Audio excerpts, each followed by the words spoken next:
अगर वही एकता कटुता में बदल जाए तो संपूर्ण मानव जाति का सर्वनाश भी हो सकता है। हमारे देश में 3000 से भी ज्यादा जातियां और 25,000 से भी ज्यादा उपजातियां पाई जाती हैं। उनकी अलग अलग परंपराएं एवं रीति रिवाजें हैं। इतनी विविधता होने के बावजूद भी उनका आपस में प्रेम एवं किसी प्रकार का भेद नहीं उत्पन्न होने देना, यही होती है राष्ट्रीय एकता। राष्ट्रीय एकता, जी हाँ, राष्ट्रीय एकता के लिए जरूरी है हिंदू और मुसलमानों से भी ऊपर उठकर हमें मानवता की ओर अग्रसर होना और राष्ट्रभक्ति ही है राष्ट्रीय एकता का आधार। इसलिए हम जान लेते हैं राष्ट्रभक्ति है क्या। एक किसान अपने फसल का बीज बोता है, एक कूली सर का वजन ढोता है और एक सफाई कर्मी हंस-हंस कर कचरा उठाता है। और हमारे देश का युवा अपने धर्म और संस्कृति को जानने के बजाय उसे स्वामी विवेकानंद की तरह पहचानने की जरूरत करता है। तब जन्म लेती है राष्ट्रभक्ति, तब जन्म लेती है राष्ट्रीय एकता। राष्ट्रभक्ति का एक दूसरा पहलू भी है। राष्ट्रभक्ति तब आहत होती है जब एक सरकारी अफसर अपने चौकीदार के सलाम का इस्तकबाल नहीं करता और एक कारखाने का मालिक अपने मजदूर को उसके हक का पूरा वेतन नहीं देता। और कदार उठती है वो राष्ट्रभक्ति जब एक बेटा अपने बूढ़े माँ बाप को वृद्ध आश्रम की चौखट पे छोड़ के आता है।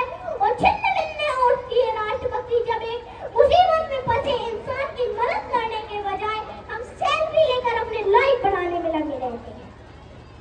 आज के इस दौर में वो युवा जिनकी ऊपर जिम्मेदारी भी हमारे देश को, हमारे राष्ट्र को, हमारे समाज को आगे ले जाने की, वो युवा 4x4 इंच की छोटे से स्क्रीन पर अपने अंगुलियों के घर्षण मात्र से अपनी भावनाओं की इमोजी भेज रहा होता है।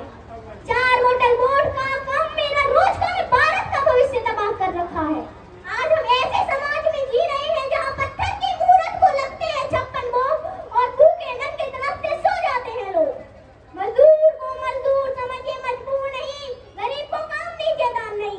गद्दारी देने के इच्छुक है तो जीते जी रक्तदान दीजिए और मरने के बाद अंगदान देकर किसी मरते हुए को जीवन दान दीजिए। यही सच्ची राष्ट्रभक्ति है, यही सच्चा राष्ट्र प्रेम है और यही सच्ची राष्ट्रीय एकता है।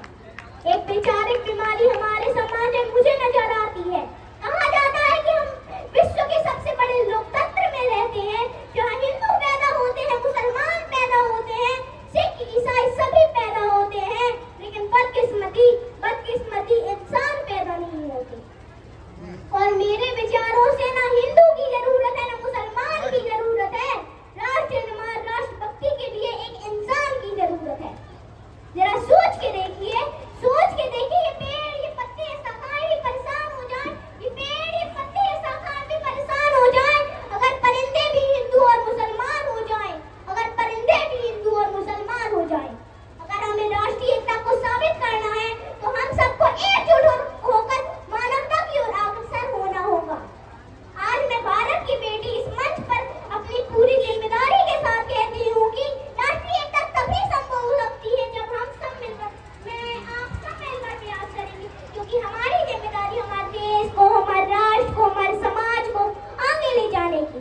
अंत में मैं बस यही कहना चाहूंगी कि नेकी बनाने चले थे और बद बना बैठे। हम नेकी बनाने चले थे और बद बना बैठे। कहीं मंदिर बना बैठे तो कहीं मस्जिद बना बैठे, कहीं मंदिर बना बैठे तो कहीं मस्जिद बना बैठे। हदी इंसानियत की भूली कुछ इस तरह, हदी इंसानियत की भूली कुछ इस तरह कि हमें इंसान बनाने थे और हम सरहदें बना बैठे। हमें इंसान बनाने थे और हम सरहदें बना बैठे। जय हिंद, जय भारत।